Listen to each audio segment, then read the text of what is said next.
So let's get started. Awesome presentation by Kaiko. I definitely learned a lot about order book data, so thank you for that.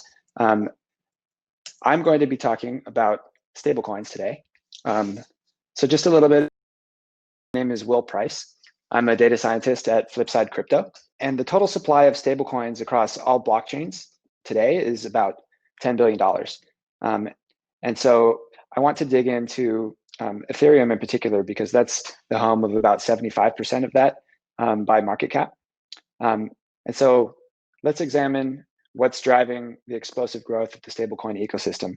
So we're going to get into some particular use cases that are revealed from the on-chain data, where in the world the users who are taking advantage of those use cases are located, and how those assets flow throughout the ecosystem. This audience is probably very familiar with stablecoins, but just a quick refresher in case anybody isn't. Stablecoins are cryptocurrencies that are designed to minimize volatility. And so they do that by tracking the price of a stable asset, which in 99% of cases thus far is the US dollar, but it could just as easily be another currency like the euro, or really any commodity like gold or silver. And in fact, Tether and Paxos have both launched gold-pegged assets. So some examples, Tether, of course, is the elephant in the room. USDC is issued by a consortium of Circle and Coinbase, and there are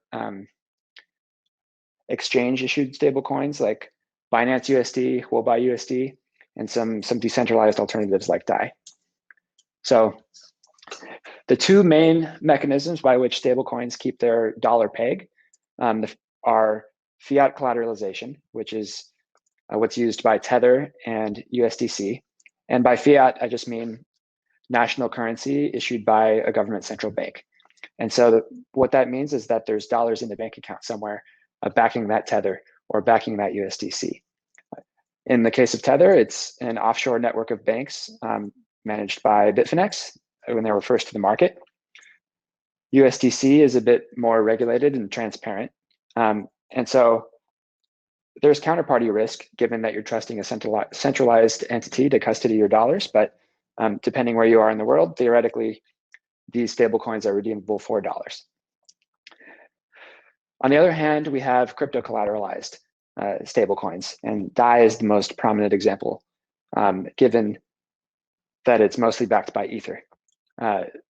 Because the value of the collateral is volatile, more of it is required to ensure the safety of the asset. So if the price drops, then your collateral can be liquidated. And so these are the two main mechanisms that I'm going to talk about today. There are also algorithmic stablecoin constructions, which are unbacked, similar to how traditional central banks work, but that's out of scope. So today, around 25% of Ethereum transactions involve a stablecoin transfer. And this really started to pick up steam in mid-2019 when Tether started to move a large percentage of its market cap onto Ethereum from the Omni network. So here's a bar chart showing total value transferred cumulatively, broken down by stablecoins. So DAI is out to an early lead, given that it got a start late in 2017. USDC picks up reasonable volume following its late 2018 launch, passing Paxos. But Tether really takes off in mid-2019 as they move over from Omni. And they were always the market leader, but they really leave everybody in the dust on Ethereum. And in terms of market cap, Tether is close to 90% of outstanding stablecoin supply. So obviously, explosive growth in the stablecoin ecosystem, no surprise to anybody. But what are those use cases and how are they different for each stablecoin? So let's dig into the on-chain data. So I'm showing a network graph here of stablecoin activity during the month of April. So Tether is by and large on the left in green. USDC is in the center in blue, and DAI is on the right in orange. I'm showing these three stablecoins because I think that their use cases are distinct enough to highlight separately. So each colored line on the graph represents a token transfer. And the endpoints of those lines, which we'll call nodes, represent Ethereum addresses. So if there's a line between two nodes, that means that a transfer has occurred between those two addresses. So we arrange those addresses on the graph based on how connected they are, roughly. So the more transactions between the two addresses, the closer together they are on the graph. So we can actually understand a lot about the network with this view. Addresses that solely use stablecoins to transact with centralized exchanges mostly wind up clustered together on the left half of the screen, whereas addresses that interact mostly with DeFi applications, DeFi being, of course, decentralized finance, are clustered together on the right. Addresses that have a foot in both worlds wind up somewhere in the middle. So let's take a closer look at each of these three coins, starting with Tether. So the on-chain data shows us that Tether is used mainly for arbitrage on centralized exchanges in Asia. So Huobi, Binance, Bitfinex, etc. Anecdotally, people are saying that Tether is also seeing some use for remittances, but we don't see any evidence here. Tether is also seeing nascent growth in the DeFi space, particularly with Curve Finance over here, which is an automated market maker optimized for stablecoin swaps, and also on lending and borrowing platforms. Aave was earlier to the market and has more Tether in its ecosystem, but Compound, which has more assets under management, recently released Tether support as well. So Tether is extending its tendrils into DeFi, and some people in DeFi are licking their lips at the massive liquidity pools unlocked by that, and others are concerned about centralized asset risk. So we'll see what happens. So on the other side of the spectrum, we have DAI, which has the vast majority of its usage occur in the DeFi ecosystem. So the nexus of activity on DAI is the Oasis on-chain decentralized exchange, originally developed by the Maker Foundation. DAI also sees quite a lot of usage in liquidity pools. So here we have Uniswap, Compound, along with the decentralized exchange aggregators like 1inch, Paraswap, and Dex.ag. Coinbase is the only centralized trading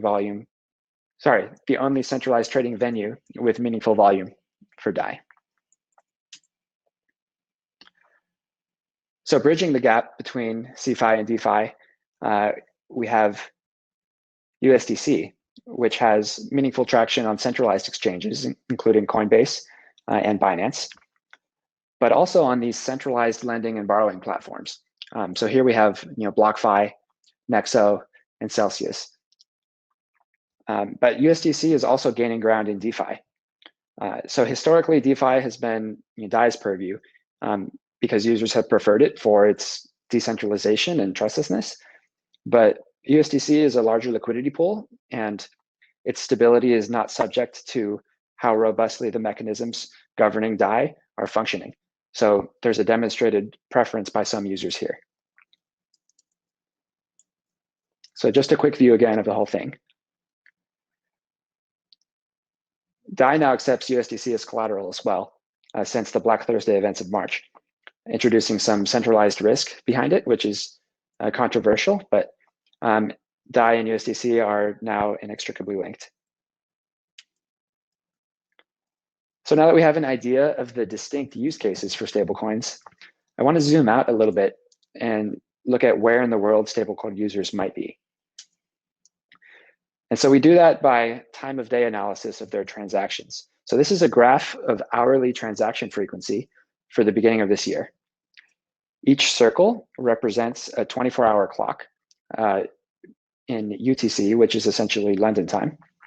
And there's a bar chart wrapped around each of those circles. And I've kept the same relative positioning from the last graph. So Tether on the left, DAI on the right, etc. And by looking at how uniform or skewed these bar charts are, we can understand what time zones users of these stablecoins might live in. So by looking at this over time with the rolling average of a week at a time, we can see the absolute growth of USDT quite prominently. And it's also dominated by Asian users. So activity picks up around 1 a.m. UTC, which is 9 a.m. in China. And it doesn't drop off until about 4 p.m. in London. So maybe some European users as well. DAI is a bit more skewed towards Western hours. And I would hypothesize that's because DeFi developers and users are predominantly Western, at least for now. Obviously, there are some notable exceptions, particularly many of the projects based in Singapore. USDC is most active in general during American hours, big spike in activity on Black Friday. But there's a flurry of activity in April and March around the 3, 4 a.m. UTC time band. And that looks a little bit like Asian adoption. But if we take a closer look, turns out, no, sorry, USDC, no Asian adoption just quite yet. This is noise caused by a airdrop app called Disperse. Somebody sending USDC dust when gas prices are lower at night in America. So this is just an artifact of the fact that we're using transfer count. So next, let's take a closer look at how stablecoins move through the crypto ecosystem. And to do that, I'm going to introduce something I'm calling the bubble chart, which is a visual representation of asset flows. Each bubble represents a specific amount of tokens that has changed hands on chain within the last 30 days. And we'll call that active supply. So we've broken down the token holders into categories. So we have regular users in red at the bottom of the chart, exchanges in the top left, and what I'm calling supply management activities in the top right, which involves creation or destruction of new and existing supply. So Tether's been criticized for a lack of transparency in the past. So let's see what this tells us about the asset flows. So no surprise here. Most Tether is used for centralized exchange activity. But interestingly, there's more Tether sent to users by centralized exchanges and then to another exchange. So the arbitrage that's being enabled here isn't necessarily always going from exchange to exchange. And I'd hypothesize that users want to custody the Tether in their own wallets in the interim so that they have control over the gas prices that they use to send that Tether to an exchange. We can also see that Bitfinex has the keys to the Tether printer. So this data is from April when a massive amount, over $1 billion of Tether was created on the ERC20 version. It's also interesting to note that we don't actually see any Tether being burned here. And in fact, the Bitfinex CTO commented on this and says that they actually keep unbacked ERC20 Tether in a separate account rather than burning it. So let's take a look at DAI now. So we have roughly the same categories. Exchanges here, just Coinbase is a major player, so we've broken it out separately. And then we have a much larger DEX and DeFi cluster up here in purple. So the asset flows for DAI are quite different, actually. DeFi and DEX activity dominates, and centralized exchange activity is quite small by comparison. On the supply management side, it's interesting to see that new DAI is issued and burned by users who are opening and closing CDPs or vaults, to use Maker's terminology. CDP being collateralized debt position. So anyone can create DAI.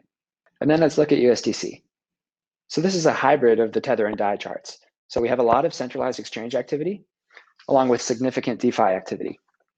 Anybody with a Coinbase account can convert dollars to USDC or vice versa. And we see that show up in the continuous minting and burning of new supply. So bubble charts are a great way to understand how stablecoins, or really any asset, is distributed or used by the stakeholders in its ecosystem. And when you monitor asset flows in this way, it's quite easy to spot consistent patterns or distinct anomalies deviating from those patterns. So today we've looked at patterns in stablecoin usage using First, a network graph to understand who the key stakeholders are, time of day analysis to understand where in the world those users are, and bubble charts to understand the flow of assets through the crypto ecosystem. So I want to return for a second to this chart showing that over 25% of stablecoin over 25% of Ethereum transactions involve at least one stablecoin transfer. And so this raises the question, can Ether or any chain that stablecoins are on capture value from the activity that it enables? And so I want to recommend an article called Crypto Fiat, Parasitic or Mutualistic, which is by Nick Carter in the Bankless newsletter. And it's a quite nuanced take on this. But in the short term, we're already seeing Tether seek capacity elsewhere. So there's a couple $2 billion of Tether on Tron, which is, I think, more than double Tron's total market cap due to Tron incentivizing Binance and Huobi to move Tether there. So we see Tether flowing to whatever chains have capacity for it without much regard for the consensus mechanism or overall security of the chain. The other interesting trend that we're about to see is stablecoins moving to layer 2 solutions. So Omise Go and Tether announced a partnership today. And so that'll be interesting to see if some of that Tether from Tron returns to Ethereum, but on a layer 2. So you may be wondering what we do here at Flipside and how we get this data. So we have a process called chain walking that powers our analytics suites. And chain walking is essentially extracting data from blockchain nodes and parsing it into a universal data model, which allows us to compare apples to apples data from various blockchains. Then we apply our behavioral monitoring and clustering techniques on top of that and use that for 3 different products. One is FCAS ratings. FCAS stands for Fundamental Crypto Asset Score. And so we rate the fundamental health of various crypto assets. We have business intelligence dashboards. And then we have something called the Data Cooperative, which is a public dashboard, which has some of the data that I just showed you today. It's at flipsidecrypto.com/cooperative. So here I'll use XRP as an example. We have overall metrics in terms of exchange volume over time, along with number of transactions associated with exchanges, number of distinct addresses. We also track supply management. So in the case of XRP, that means the foundation's management of its funds, along with price, a few other things. So here we have a bubble chart similar to the ones that I showed for stablecoins. So we break out different categories depending on the distinct architecture of the chain. We still have exchanges in the top left. And one thing I'll call your attention to is this massive movement out of the Ripple escrow into the foundation wallet on the 1st of the month. So that's interesting. And here we have Algorand, which I won't get too far into detail on. But one cool thing that falls out from our cross-chain data is benchmarking. So we're able to look at volume, transactions, and addresses for each of these assets and compare it to the average of the other assets that we track. Thanks so much. If anybody has any questions, drop them in the chat. I'd be happy to address them for the next 5 to 7 minutes. Feel free to contact me on Twitter. That's where I share the majority of my data analyses. I'm going to go ahead and hop off. Thanks so much for everybody.